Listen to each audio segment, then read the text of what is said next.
Chapter 1. An Ordinary Girl. Many years ago in the city of New York, there lived a doctor. America likes doctors and New York liked Dr. Sloper. At the time our story begins, in 1843, Dr. Sloper was 50 years old. He was a good doctor, he was a man of the world, and he was honest. Life was good to him. At 27 he married a beautiful and clever girl. She had pretty eyes, $10,000, and a good place in society. For 5 years Dr. Sloper was a happy man. Many of his wife's friends came to him and he did well in his profession.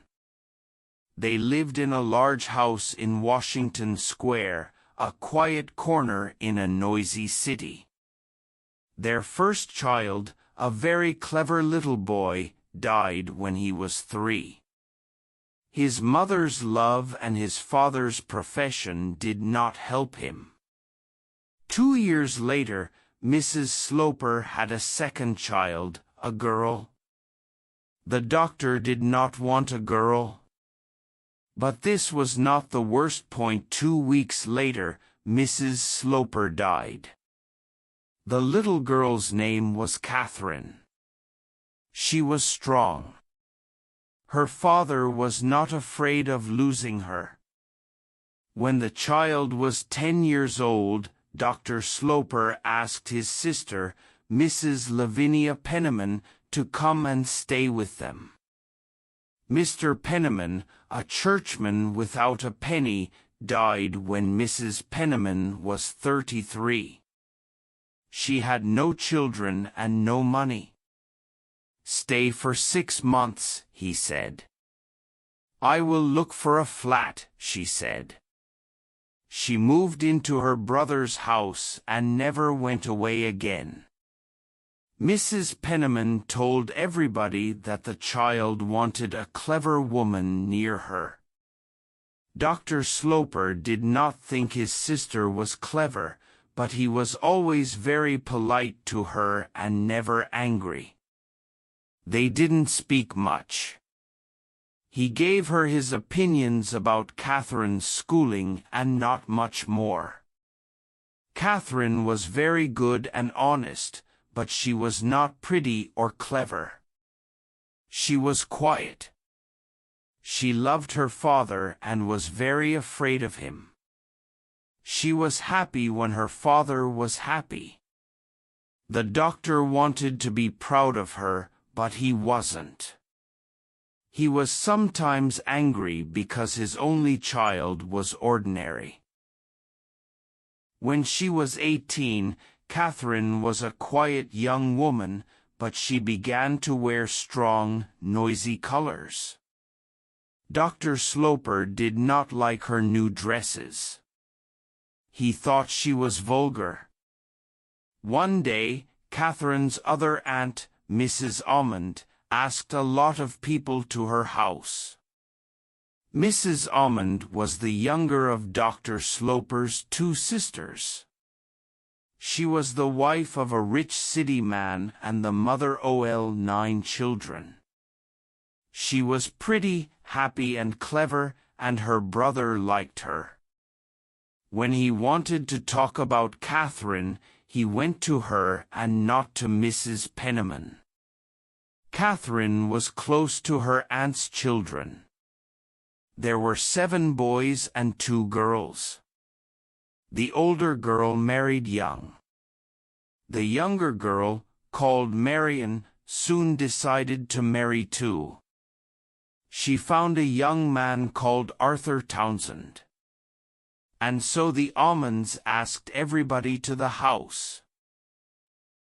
Mrs. Penniman and Catherine arrived at the Almonds. The doctor planned to come later. Soon after the dancing started, Marian Almond brought a tall young man over to Catherine. "Catherine, this is Mr. Morris Townsend." He is from the same family as Arthur. He wants to meet you very much. Marian Almond was a pretty woman. At 17 she moved easily in society. She left Catherine and Mr. Townsend together. Catherine looked at the young man. He was very handsome. What can I say to this handsome man, thought Catherine. But Mr. Townsend began to talk to her with an easy smile. Catherine, this is Morris Townsend, said Marian. He wants to meet you very much. What a nice evening. What a beautiful house. What an interesting family. What a pretty girl Marian is. He looked into Catherine's eyes. She said nothing. He talked and she listened and looked at him. The dancing began again. He asked her to dance and she gave him her arm. After the dance, her face was red and she was hot. "We'll sit and talk," said Mr. Townsend. But he talked and Catherine listened. Catherine sat back. She thought he was very clever.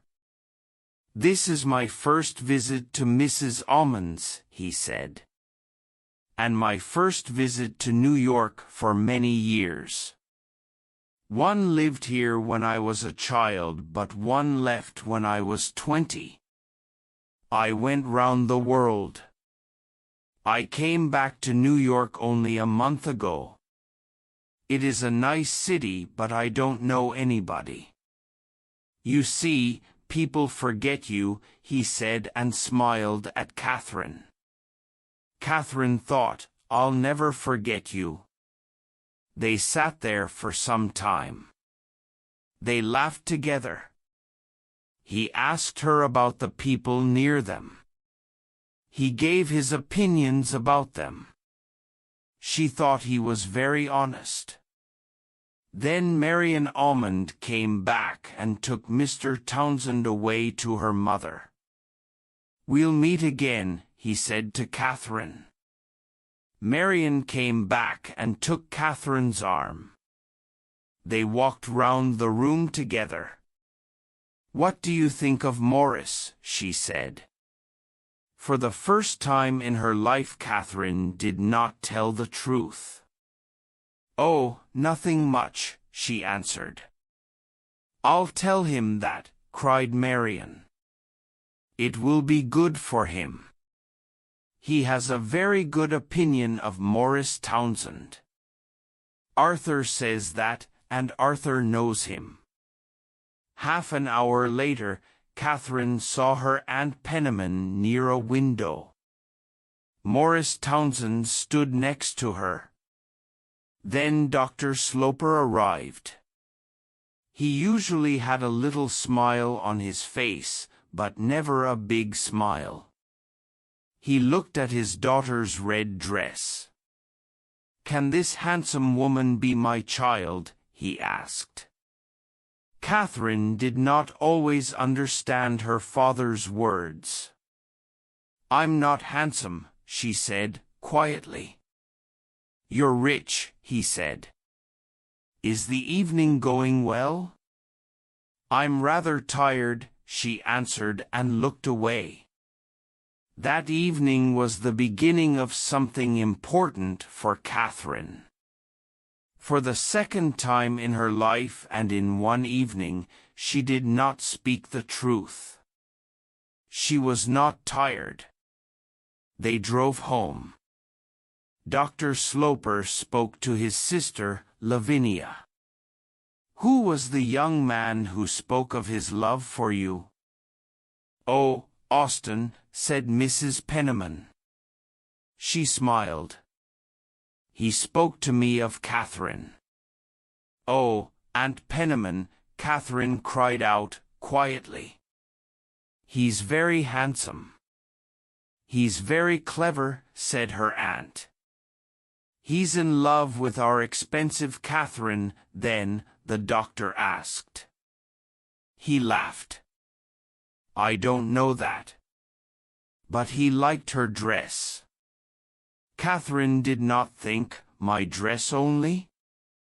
She thought what a warm and rich thing to say. You see, said her father. He thinks she has $80,000. In my opinion, he doesn't think of that. He's not a vulgar man, said Mrs. Penniman. The time is here, the doctor thought. Lavinia is going to get a lover for Catherine. I'm sorry for the girl,